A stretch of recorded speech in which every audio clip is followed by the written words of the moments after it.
2026 is going to be an awesome year. We got some pretty cool stuff coming up. First off, we got Foundations of Recovery. This is our flagship program. We're starting it in January. This is for anyone, man, woman, or couple who wants to come and reclaim their heart from shame, trauma, and betrayal. We start off with an education on all sorts of principles, give you the common language. We feed you from a fire hose in terms of all things recovery. It is such a great start to recovery. And we get at the roots of things, Tyler. This isn't like any other program. Like, this is our healing journey in process, and Foundations is where we begin. If you look at the value that you're getting there to kick off a good recovery with all of the right education, all of the right language, and a team to get you started while also being directed by Brannon and myself through the whole process, what a deal. So if you're interested, if you're struggling, if you've been wanting to do something for a long time, jump into this. This only comes around every so often, and we would love to have you there. Click the link in the description to sign up for it. And to make it even sweeter, we're also including a raffle for a free pass to the Radiant Dawn retreat. Anyone who signs up for Foundations will be added to the raffle for that free Radiant Dawn pass. If you're a man and you sign up for Foundations, your name still gets entered, and you can give that pass away if you win it to any woman that you want to. So what you're saying, Tyler, is if you sign up and participate in Foundations, you could possibly go to Radiant Dawn for free? That's exactly what I'm saying, which is crazy because Foundations by itself is already an insane value. Man, I sound so salesy. But it actually is awesome. So come to Foundations. And even if you don't come to Foundations, sign up for Radiant Dawn. It's beyond therapy, the best healing experiences that you can have. Click the link below and come join us. How far and when should I put myself out there to give trust a chance again?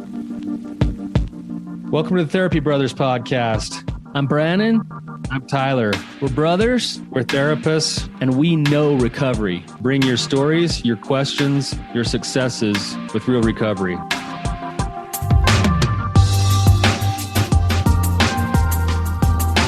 Hey, Tyler, you ready to have some hard conversations? Let's do it. Let the Therapy Brothers podcast begin. Brannon, you're looking great today. Oh, man. Wow. Thanks, bro.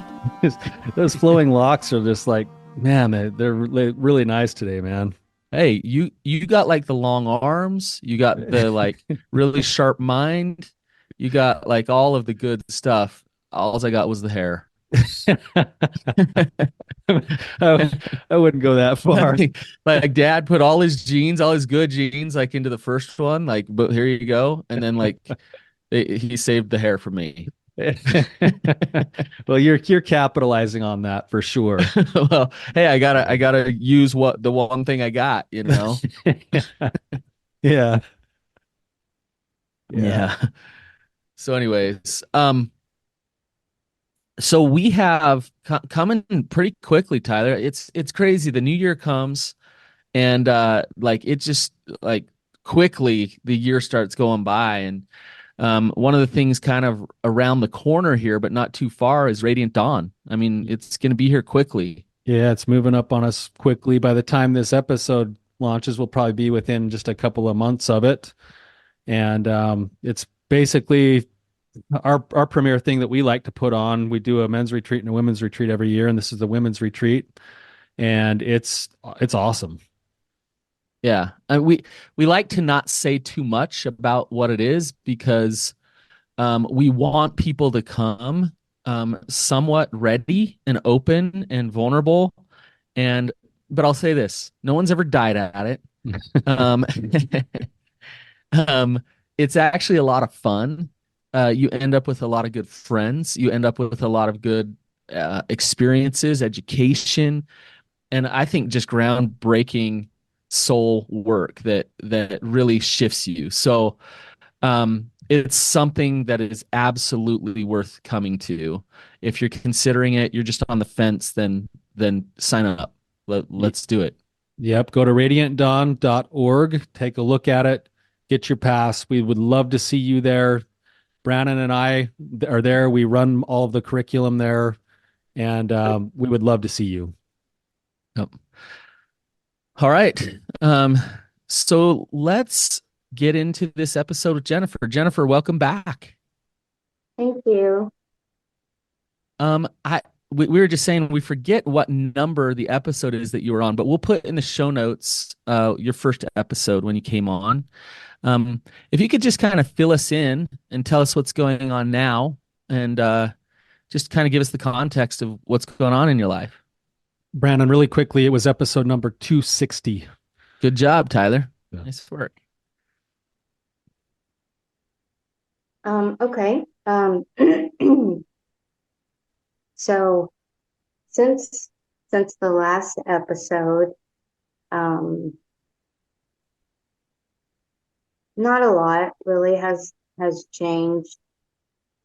Um, we're just kind of stuck um in this pattern. Um, I can't really speak for him because I don't know how he feels. I don't understand the way that he feels. But from my point of view, I feel like we just haven't moved. There's, you know,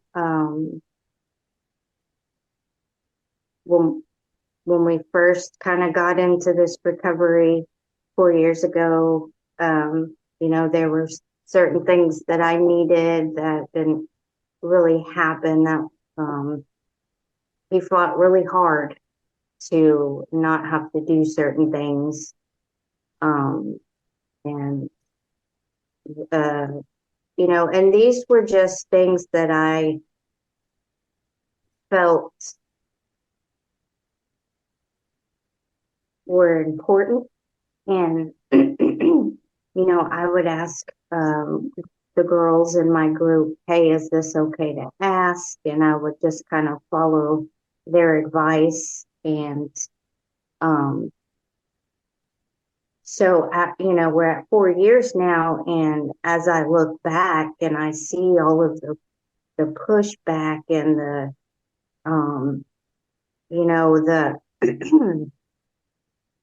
just kind of effortless recovery, I feel I'm being pushed to trust because it's been almost 4 years. And so some things that I feel I question myself. Is this really okay? Do I need to let loose a little bit? I just recently, one of the biggest things was social media and being online, and that was one request that I had of him, to not be on Facebook anymore. But we have a business, and he's wanting to be a part of that. I carried, the marketing aspect for so many years by myself. And it was great, but he's wanting to be a part of that marketing stuff now. And I finally, the other day, just caved. It got to a point where he was like, if you don't allow me to be on Facebook and market the business, then we just need to end the relationship. So I said, okay, we'll get you an account set back up. And but Tyler said, asked him the other day if there was a way for him to still do it and be safe, and there is. But I mean, he's just wanting like full access to everything, and so I don't know. I feel like I had to pay. Okay. Um, so I'm not hearing safety and trust in what you're talking about. Like when you say I have to cave, between the two of you, I'm not hearing trust there. Is that Yeah, I'm still at a point where I don't fully trust him, and okay? it's just he feels like these last 4 years, I should at least trust him now because he has not looked at pornography in, you know, 3 or so years. And, but he has still relapsed and he is, still remained angry and, those other things haven't improved. And, he feels like I need to make a bigger commitment and marry him now. But that trust just isn't fully there yet. Mm-hmm. So I don't know at what point, like what do I need to do? It sounds like you're also feeling some pressure, maybe not just from him, but from other people in your life to lean all the way in back into the relationship to kind of you're asking how much should I trust what my gut's saying here in terms of things don't quite feel safe yet to me, but I also am feeling this press to move deeper into the relationship because there's been sobriety for a number of years and you're wrestling on the inside with yourself as to how much discomfort is the right discomfort to lean into to keep moving forward with building trust and how much of this is actually my gut saying it's not quite there yet. Like I don't really want to lean in yet. That's what you're wrestling with. Is that right? Yeah, because I feel when I do try to lean in and get vulnerable and talk about the things I need to, um, I'm not able to do that. He doesn't, he won't allow me to. He still gets, defensive and angry and Je- Jennifer, um, I kind of want to take a step back, just ask you, why are you in a relationship with him? Like what motivates you to be in this relationship? I mean, I love him and What does we've that been, what does that mean? it means that I care about him and I feel like it's unconditional. Like no matter what happens and what he does, I'm still gonna have that love for him. We've been through so much. We've been through drug addiction together and um, a business. We built a business. I mean, there's just I can see more in him than he can see in himself. Okay. Is that connection and that relationship? uh, I'm just double checking with you. Is it worth fighting for? Is it something that's a positive to you? Or at this point, is it like, well, getting out of this relationship means changing the business. It means starting fresh. It's like such a pain in the butt. Like I might as well make it work with him. But it sounds like your answer is you actually see him. You actually want to be with him. Is that accurate? Yeah, and I mean, I'm Mm. aware that that change would mean a lot of work. Um, but I feel like if that was ever necessary, I'd be okay to do that. But no, I honestly feel like, you know, beyond his faults and, imperfections, I love him as a person. Okay. As much as he'll let you love him though, like there's another side that's like you don't really know him because he gets defensive and it won't be vulnerable with you, and so there's a lack of trust, which means there's a lack of intimacy. It's kind of like you can feel his soul, you can see him, you want to be close to him, but you also don't feel safe in that relationship to be that close with him. And so it's this kind of like, on one hand, are you settling for scraps when it comes to connection? And on the other hand, you're seeing him and like you see who he is and you love him. So there's both those things going on, correct? Okay. Yeah, let me just paint like the picture of a scenario that's pretty typical for a lot of couples, and just tell me how much of this fits for you, okay, Jennifer? So, two angles to look at it from. The first angle is this. If, I'm going to look at it from his angle first. He's climbed out of the hole, the pit of despair. In fact, I think he was on a different episode and he told some of this background. So he climbed out of homelessness, he climbed out of drug addiction, he climbed out of like all of this stuff, and now he's been sober for 3 years. So if we're looking at it from the bottom up perspective that he's been climbing from, he's climbed up several rungs of the ladder to where he's now living with you. He's maintained some type of gainful employment. He's been sober from drugs. He's been running a business. He's been like sober from pornography for several years. And he's looking at it from his perspective going, look how far we've come. Look how far I've come. Like, why can't you see me? Like, why can't you see? Well, you should trust me right now because look at all the stuff I've done.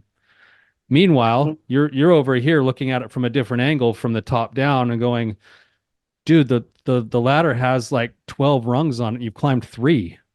Like, why don't you climb steps 4, 5, and 6 too before I start offering my trust? Like, maybe you should start working besides sobriety on actually working on empathy and connection and humility and putting an effort towards actually changing some of these patterns that are still stuck in our relationship. And he's looking at it from like, I'm sober. And you're looking at it from, well, sobriety didn't take care of all these secondary things that came with the addiction, which would be all that shame, defensiveness, everything else.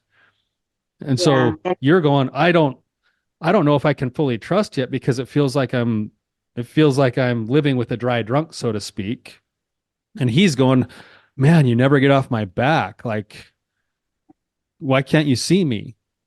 How does that feel or fit with you, Jennifer?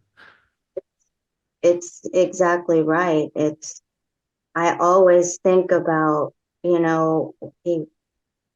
feels, he's done so much, and he has, because I was right there, and a lot of times when I think back to that, that's what shuts me down. Like, I think, well, I don't want to hurt his feelings because I know that he has gotten through so much with the drug addiction, and he's made it so far when it comes to the drug addiction. And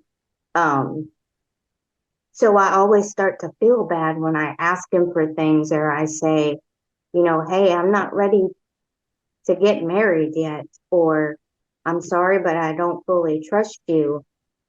Usually I don't talk about it a lot because then I go back to think, well, he did get off drugs and did this. I don't want to shut him down and make him feel that way. And then I start to feel bad for needing to talk about the betrayal and, how I need to heal from that and gain his trust. And, so it makes me feel like sometimes I just need to just give in and say, okay. So I don't want to hurt his feelings. I don't want to shoot him down because he has done a lot. But I just want to say and acknowledge the 3 rungs of the ladder, Tyler, and what you're saying, Jennifer. Like, climbing those 3 rungs of the ladder, like, he is a resilient warrior. Like, he is a badass. Like, to be sober, to go from where he was to where he is, like, huge mad props to him. Like, that's incredible. And the principles of trust and healthy attachment still hold true. So good for him. That is amazing. I love a man that gets as far as he's gotten. And as his partner, Jennifer, it doesn't mean that then you have to say, oh, when it comes to like trust and safety in a relationship, like, I don't need what other people need because he's come this far.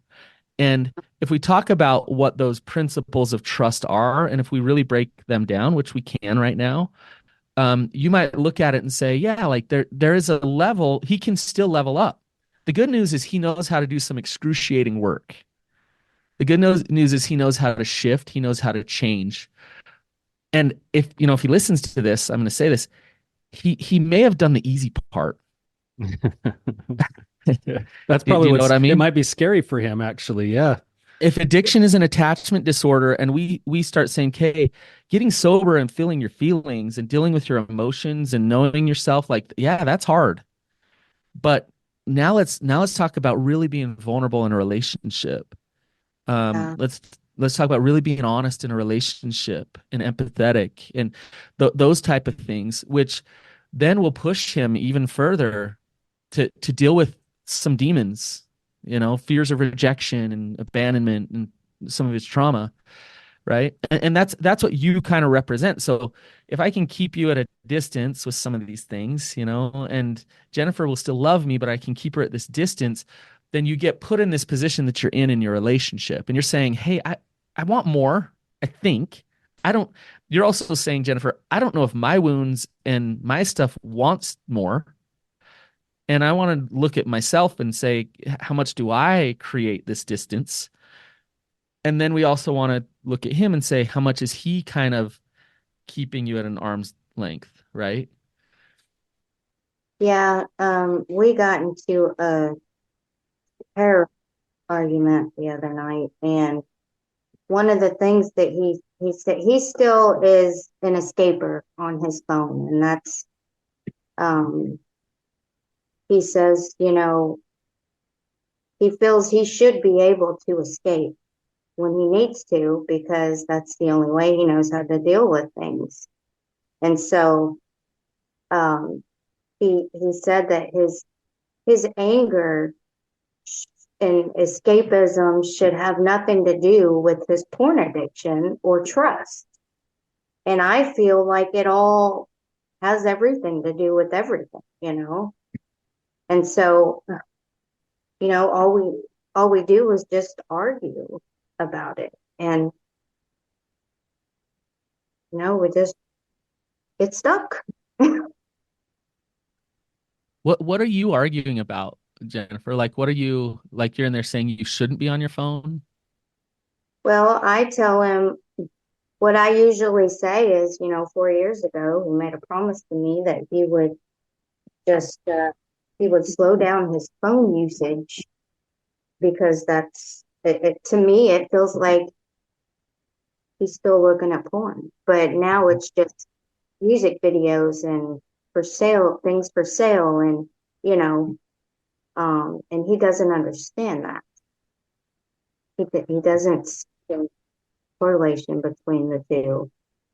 So, and then when we talk about why he feels like I need to be giving him more trust, and I explain to him, well, you have remained angry all these years and I still can't talk to you. He feels that should have nothing to do with trust building, because he hasn't looked at pornography in the last couple of years. And so that usually just turns into a big explosion. Okay. Yeah. I know I have a feeling Brannon's going to have his own thoughts on this, but hearing that again, he's proud of himself for the work that he's done. And let's get into like a little bit about what trust is and what it's not.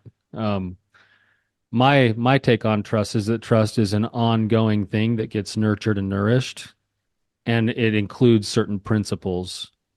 And those principles include things like humility. They include consistent effort and action over time. They include things like the establishment and practice of empathy. And and we should always be working on something to be improving ourselves. And what the scenario that I'm hearing painted that Brannon just described a little bit, I think is, you know, you step out of the darkness a little bit when you get sober, but then you have to start looking towards moving into the light, which is creating the life that God designed you for. And if the life that God designed you for is to be on your phone all day or play video games all day or go shopping on the classifieds all day, then you should own that and then be married to the person who goes, "Yep, you're living your calling from God."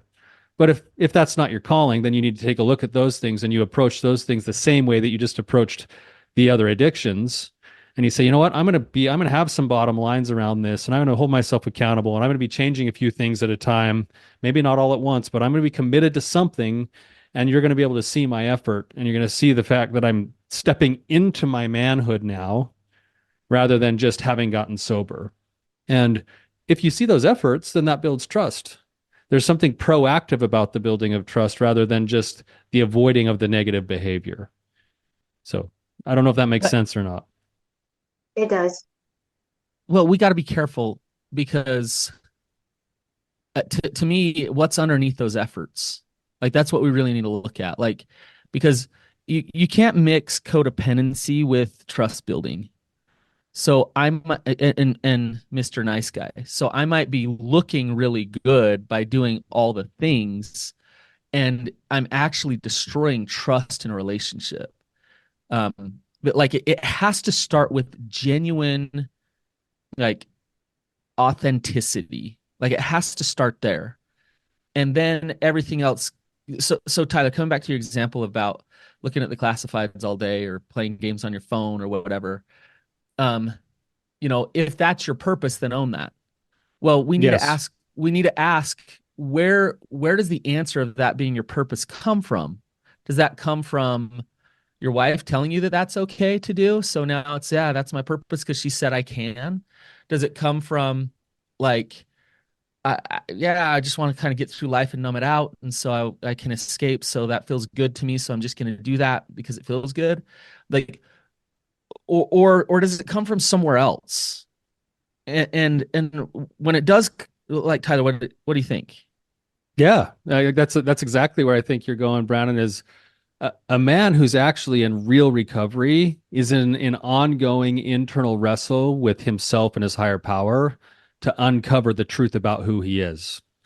And when he Yeah. comes to that and says, okay, Independent of his spouse. independent of his spouse. So if he comes back and says, hey, me and God had a chat, and God told me that I should be the biggest bargain machine on classifieds in the world, then Like then that's up to I'm gonna break records. I Like you am should see the I'm literally I'm deals I get. starting I am starting with a paperclip, and by the end of the year I will have a brand new car, I'm gonna have a right? Ferrari. Like, and that's what God wants me to do. Um, Okay. then he needs to own it because he's gone and gotten those answers from God. But most guys are going to sit down and go, "Huh, God, you want me on my phone 7 hours a day playing video games?" And God's going to say, I got more planned for you than that. Like, I'd love for you to actually Right. step in and be a And little bit. chances are he won't even go ask that question to God because he'll just be busy numbing, like He'll be too numbing, busy just numbing to go. numbing. Yeah. He'll be too unwilling to go ask the question because he already knows the answer. And then a spouse comes along and says, "Hey, like, is this really like, is this okay?" And Yeah. so there's a reflector there, right? Yeah. So the wife might act as a reflection, but she can't be the only reason why you make those choices. And that's where the codependency will come in, though, is like, well, okay, the friction with the spouse is now going to change. Okay, so now I'll try to do both worlds. I'll hide what I'm doing, or I'll begrudge her because I have to She made do me something now. different. Now she made me, and then they're showing up like a little boy, like a little broken boy, and so when it comes to their partner, what do they actually need to do, Tyler?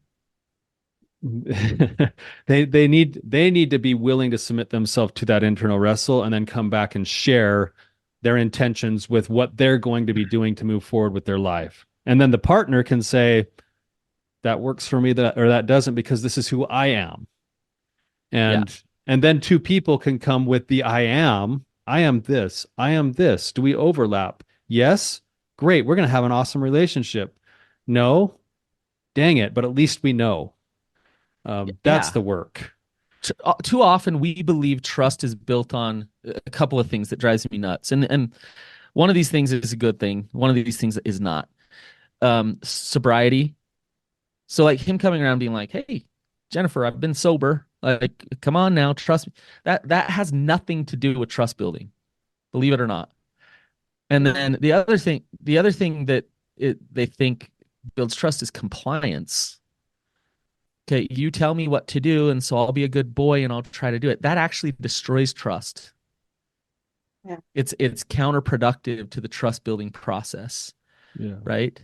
Now, rebellion to the spouse and defiance, that doesn't build trust either. Neither defiance nor compliance builds trust. Trust is built on strength. It's built on integrity. And you can think about it in like a real tangible way. You know, you're going to trust something because it has some power, it has some strength. I can drive in my car because it holds form and it's going to take me somewhere, and I trust that it will hold that form and it's not going to crumble. I'm not going to get in that car if it's made of jelly and you see what I'm saying? And so if you come along, Jennifer, and this is one of the trickiest parts for betrayal trauma and a partner is you need to know whether there's strength there or not. And sometimes you can actually get in your own way to discover whether there's strength there or not because of your fears and your stuff of like, I need him to be a trustworthy partner. And so I need to make sure that he's not on Facebook, or make sure that he's not on his phone, or make sure, because I need to make sure that he's that, right?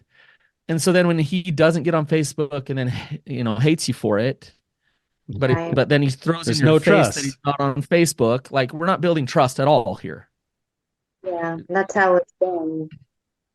Yeah. And he told me, he says, these last 4 years, he's just been doing it all because I said so. It's never been because he's wanted to do it, and he's just been demotivated. Then don't do it. Right? Do it for don't do it because of me anymore. Like have that boundary with him. Like, I don't want you to do it for me. I want you to do it for you. Like your recovery, I'm handing that over to you. That is yours. And I want a man who has that independent of me. If you were to die today, would his recovery persist? You don't know that, right, Jennifer? No, he's actually, if what you're saying, he's saying that if you weren't in the picture, I would be doing all of these other things. Yeah, that's Yeah. kind You're getting an answer. That is an answer. It's You're a getting an hard answer. Yeah. And that's the hard part about this is that he's coming and saying, I've only done all of this so that you'll stay off my back. And then he's also with the definition Brannon's just been giving about what trust is, he's baffled that you don't trust him. yeah, And what Brannon's saying is if he was doing the hard work to actually listen to what you have to say, take that back to between him and God, and then come back to you and say, hey, I heard you on this, and I can see that you're worried about this, and I feel like I need to be right here with what I'm doing. And then he holds that shape. That actually has a chance to build more trust than the other way around. Like, oh, she said to go this way. Okay, I'll go do this today. She said to do that. Oh, I'll do this tomorrow. But I'll Yeah. hate her both ways, and I'll resent her both ways. There will be no trust established there. Yeah. But he has to be in a spot where he's willing to go and then be honest with himself when you come and you say, hey, I'm a little worried about how ready you are to bring back all your social media given what our history is. I would love to know what your plan is. I would need to know, like, it's gonna be really hard for me to lean in if you go back to the same patterns you were using. Right. Now he gets to go, I really want to bring it back. And there's definitely some pros. How could I make that like work for both of us? Because I feel like it's important that I get back in the marketing part of this. Okay, here's my new bottom lines, and I'm going to hold these things. And you may not like that, but if you see him actually holding them and following through with his intentions, there will actually be some trust that get reestablished if he's consistent with following through with what he said he would do. That's the integrity piece. And then mix that, Tyler, on top of that. This is where attachment gets good. I'm going to hold the boundary with you and say, look, I'm going to get back on Facebook.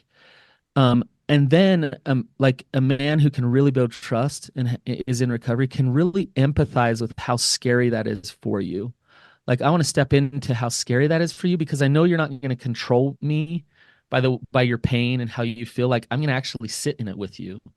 But I'm still going to be honest with you about where I'm at and what I need, and I'm sure of that. I have those feelings, but I care how scary that is for you. So think about that, Jennifer. If he were able to hold that space with you and understand how scary that is, like truly, like really empathize with you, and he came and he said, this is why, this is where I'm coming from, this is why me being on Facebook is important, you would feel safe, probably. I don't know. What would you feel?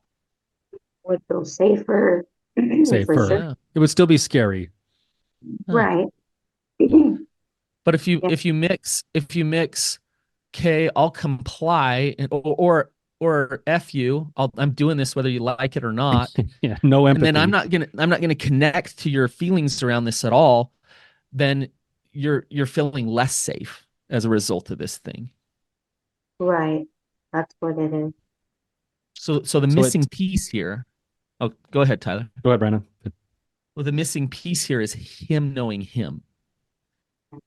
his truth, and then him opening up and sharing that with you, and then empathizing with you, and him knowing you, right? What you just described, Brannon, is like high level recovery work because it means I have to balance two things at the same time. I have to know who I am and accept who I am, and I have to be holding empathy and saying, I see you and I want to be with you and I want to see you. And I have to merge both of those things sometimes when my choice doesn't line up with your desires. Mm-hmm. That's really difficult to do if you're not doing all the other work, the shame resiliency work, the wrestle with God, the I am work. You have to be doing that in order to even get to the platform of holding that space that you just talked about. Because Brandon, when you use the term all the time, hold space, what you just described is what holding space actually is.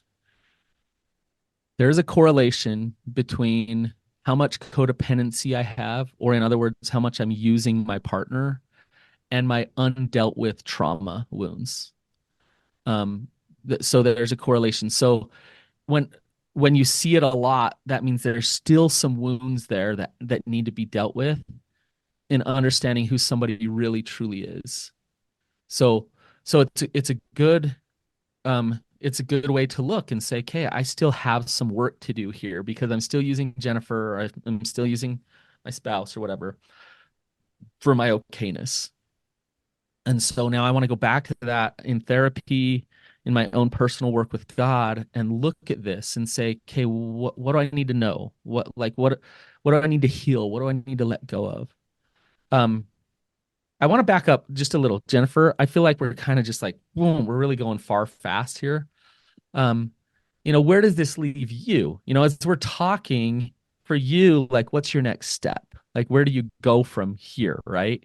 So, Because I hear all this wonderful stuff yeah. that's not here. So it's like I fantasize about, him saying, "Oh, this is what I'm going to do," and this is, we're not there yet. Uh, Hmm. so it's, I did ask him once, if I wasn't here, would you still follow your recovery? And he says, well, yeah, but I would do it the way I want to do it, which anyway, yeah, and he just gets so frustrated that he was cursing God the other day. And, we, we go to church, part of a worship band, and it was scary. So I just, you know, I just need to know what I need to do on my end. Like, how do Hmm. I start saying what I need to say? And if he agrees to it, great. If not, then I need to probably take some space if that's what needs to be done. I don't want to fight with him, but I don't want him to be angry, but I want to feel safe. And you both want trust. If we were to ask him, he'd probably say he's asking you for trust. Yeah, So part of your answer to your question lies in the same things we were just talking about, but for you too. right. So what does Jennifer need in order to know more about who Jennifer is so that she can stay firm in the knowledge and the truth of who she is and invite him into that space? I need to I just need to look back over my values, I think, and a lot of times I feel like I set those aside just to um I set those aside just because it's easier sometimes, but in the long run it's actually harder.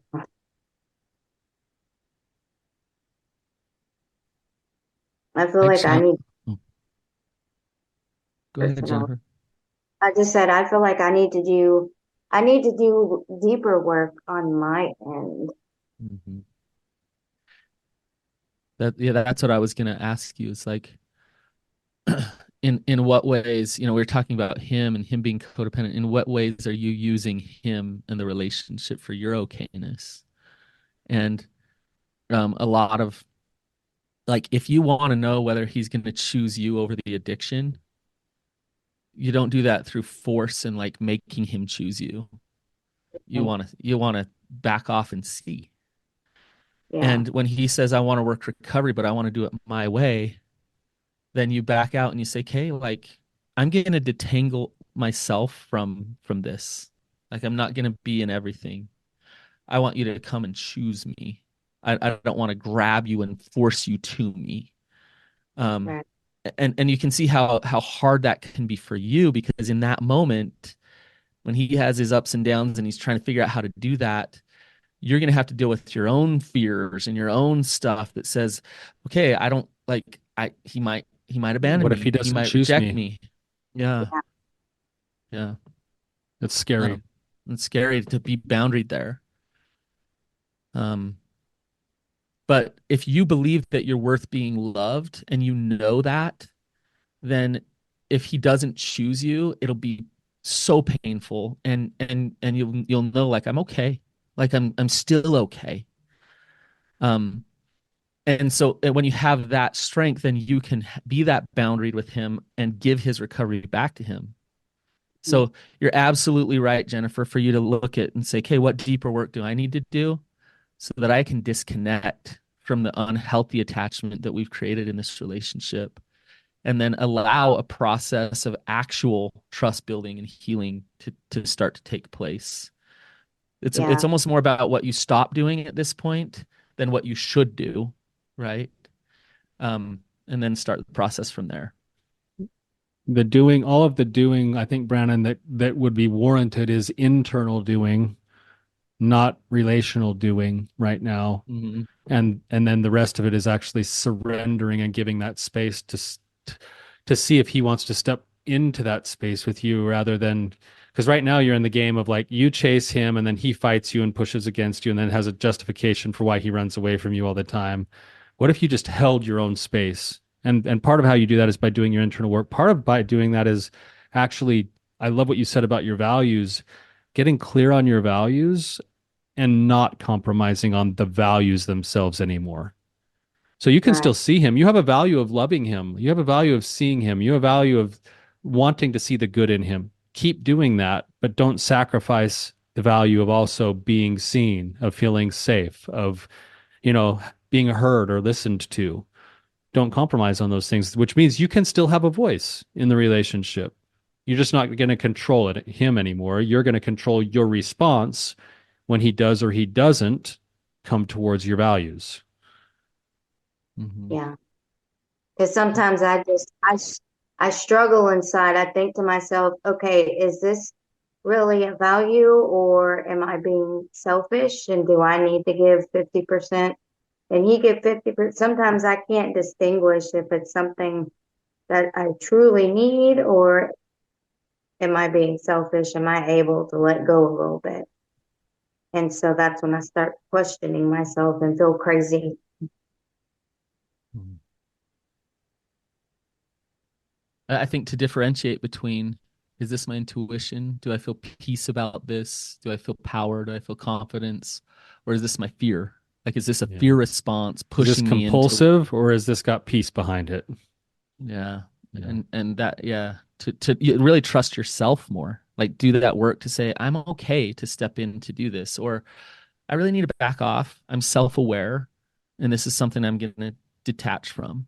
and yeah, to practice that for you. Yeah.